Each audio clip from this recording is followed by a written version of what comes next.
This is Modern Persian Food, a culinary podcast for today's food enthusiast. We talk about classic Persian flavors, modern recipes, and embracing culture and identity through food. I'm Bita. And I'm also Bita. Welcome to our show. Hi, everybody. Welcome to episode number 96. Bita and I would love to talk to you guys about a single recipe today, a bright, classic, refreshing salad known as Salad Shirazi. And we'd like to walk you guys through a simple recipe to make it, talk about what our favorite pairings are, and why you should be making this salad this summer. So without further ado, I'm here with the lovely Bita June. How's it going, Bita? Hey, good. Hungry? Yes, as always, we are always so hungry, especially when we're talking about these delicious foods and Persian flavors, and specifically Salad Shirazi. You know, it is a perfect time to make Salad Shirazi because the abundance of beautiful end of summer tomatoes, which you're probably seeing all over the farmers markets and in all these different stores, and they're just bursting with flavor right now. So if you can get your hands on some of those delicious tomatoes, this is the salad for you. Yeah, we're going to walk you through how to make it. So you can get ready and grab the three simple ingredients, basically tomatoes, cucumbers, and onions, make the light, bright citrus dressing, and you've got this iconic Persian salad. The Greeks have their salad, we have ours too, and it's Salad Shirazi from the southern city of Shiraz. Yes, Shiraz. I've never been to Shiraz, but that's actually where my parents had their honeymoon. Oh. It's home of Hafez and Sadi, who are classic Persian poets. There's scholars from the area, and it's such a beautiful place from the pictures that I've seen. It's very historic. It's very romantic. There's these beautiful gardens, and there's all this poetry and statues around that it makes it a very special place and a very popular tourist attraction as well. Yeah, I have a dream to do a trip to Iran as a tourist. I was born there, went back once pre-revolution, and that's it. So I would love to go check out some of these really beautiful cities. Maybe you can find a photo next time you're at your mom's from her honeymoon to share. Oh, yes. I know that they have a few pictures of that. And then actually in one of the last trips that my parents took there together before my father passed away, they actually went on a tour to Shiraz again for their anniversary, a second little honeymoon, if you will. Amazing. Maybe you and I will go. That sounds fun. And we'll eat our way through. I'm sure we'll be eating a lot of Salad Shirazi while we're there. We'll eat our way through. Shall we go through this recipe? Yes, please. I have loads of tips and tricks and how to really make sure that you keep it crisp and get that crunch, because I think that's a big part. You don't want a soggy Salad Shirazi. It's got to be bright, light, crispy, crunchy, refreshing. Yeah, for sure. Okay. You get 4 Persian cucumbers or 6 cocktail cucumbers. At least that's what I have found for the portion that I make. And the reason Persian cucumbers are cocktail cucumbers: thin skin, a little bit like light and sweet, these cucumbers, and very minimal seeds. They're just the perfect cucumber. Yeah. You can peel them or not peel them. And then I like to use Roma tomatoes, about 3 Roma tomatoes. And the reason for Roma tomatoes, they're firm. They're not going to get soggy in there. They tend to not have as much of the flesh, if you will, the innards. So they hold. And then use about 1/4 of an onion. I don't like it too oniony, and I want my spoon to like be just onions, just a little. And you could use a yellow onion or a red onion. And then the dressing. The dressing is absolutely key. It has to be really tart. And you can use lemon or lime juice. I'll use maybe 3 or 4 tablespoons of lemon or lime juice. Some people add olive oil. I don't normally use olive oil. Salt and dried mint. That's it for mine. No, man, I love it. How does that compare to your recipe? So mostly the same. The few notes that I would say is if you can't get your hands on Persian cucumbers, like the English thin skin long cucumbers, those work. Honestly, if I can't find either one of those and I'm trying to make it, any kind of cucumber will work. If it has a thicker skin, peel it. But if it's the thinner skin ones, I always keep it on. Tomato-wise, if I don't have Roma tomatoes, anything that looks good in the market will definitely work. And regarding olive oil, I always add olive oil. So I'll make a vinaigrette of lemon juice and olive oil and salt and pepper. I think the classic version of making Salad Shirazi, you use abroure, verjus type of acid. Unripe sour grape juice. Right. Yes. Roure is like baby grapes when they're like small and green and hard. And we actually use those in a bunch of different stews too. Some khorshe bademjun and some khorshe bamiye. You know, those are classic ones that have roure in it. But yeah, essentially the same. The dried mint, you don't have to use it if you don't want to. I'll actually sometimes experiment with like putting a little bit of like chopped parsley in there too. And then the ratio, you can really customize it to what you want. Like if you want it to be more cucumber heavy, you can kind of mix that. If you like Bita don't want a ton of onions in it, you can change that ratio. You can actually even omit onion if you don't want it or you really don't want to have onion in there. But the trio of the onion, cucumber, and tomato is really what makes it unique, especially with the acidic, citrusy dressing is like what makes it so classic. It's so simple, right? It could be like a little bit of variations on the herbs and what have you, but it's just basically simple 3 ingredients. Yeah. One more tip on the cucumbers is if you can't get your hands on Persian or cocktail cucumbers, English cucumbers, like you said, are great. If you use the regular cucumber or even like a garden cucumber, they often are really seedy and have a thick skin. Definitely peel the skin. And then what you can do is, especially with a garden cucumber with the big, huge seeds, it can be bitter and not the best, is I'll just take a spoon and just take them out. Just scoop them out. You don't have to have that inside of the cucumber in the salad. It just have like the meat of it. Yeah, that's a good point. And then the other shortcut is that my hubby loves kitchen gadgets, so he used to gift them to me all the time. Hint, hint, I want you to make some more yummy things and creations. So he got me a chopper. I don't know the technical term for it, but it's a bladed grid on the inside and interchangeable sizes. Basically, there's the chopper, and then there's a compartment underneath that catches the chopped vegetable. So it works well for the onion. It works well for the cucumber. I'm not a huge fan of using a chopper on tomatoes because a lot of times it just smashes them. So I will just cut the tomatoes myself.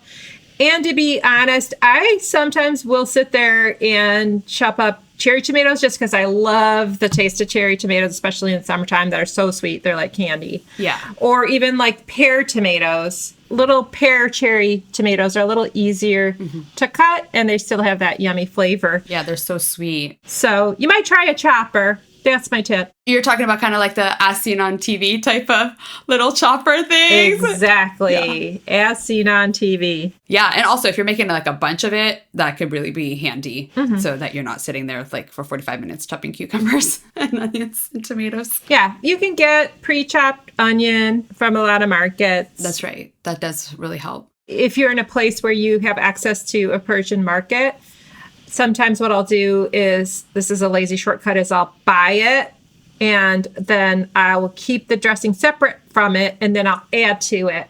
So at least I have most of it already made and chopped, and I'll just supplement it to make a bigger portion. It's a little more economical and a bit of a time-saving tool.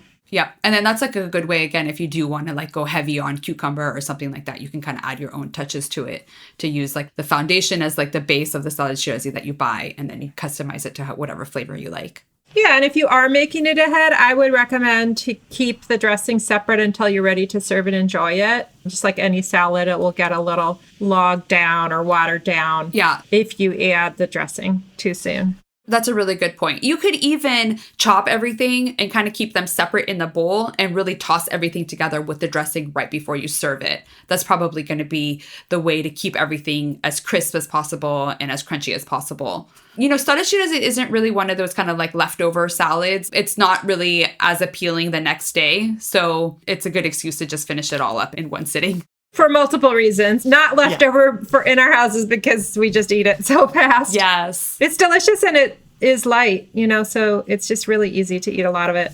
Yeah. So speaking of which, what do you like to pair salad shirazi with? I'd love to have salad shirazi with a summer grill. It tastes so good with anything to me that is char grilled, or with anything from chil kebabi, which is basically like the big mound of rice. It tastes so good with a spoon of rice and with whatever delicious kebab.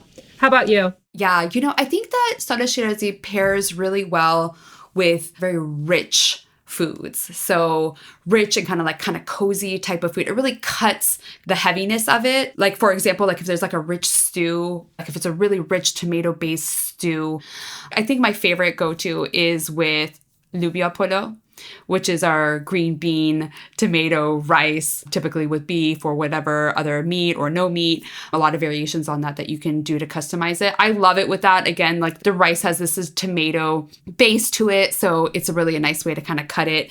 And as you said, cheddar kebab or any type of kebab or like with grilling, it's always so nice to kind of give that like brightness and freshness to the dishes. Do you want to hear my modern pairing? Yeah, tell me.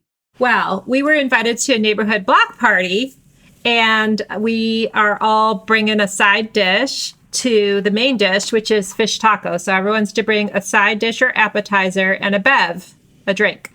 This is Southern California. So fish tacos, I'm so excited.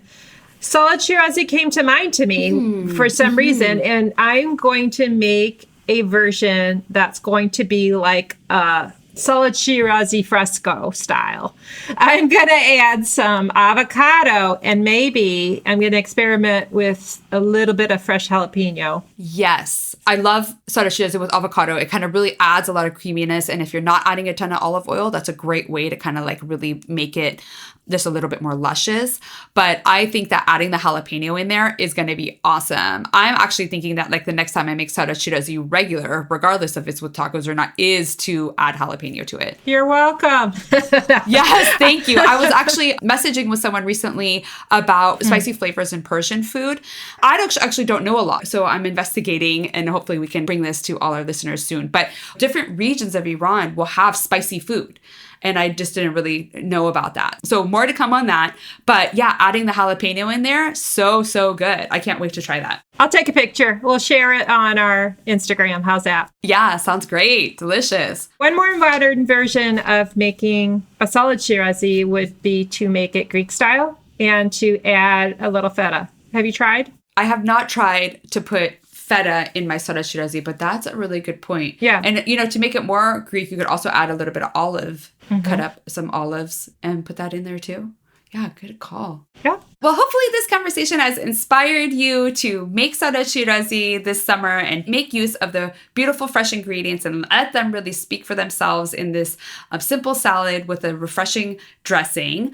And we are now ready to do this week's Ask the Beats. As you guys know, every week we feature a question from one of our listeners, and the question could be food related, Persian culture related, or anything that you're curious about Bita and I, and we're happy to share that with you all on the air. And today's question comes from Alexandria, who comes from San Francisco, and she asks, what is your favorite dessert to order at a Persian restaurant? Well, Alexandria, I think that's a really great question. And for all you listeners, just so you guys know, next week's episode is all about ordering in a Persian restaurant. So be sure to tune in next week for that. But in the meantime, let's talk about specifically desserts at Persian restaurants.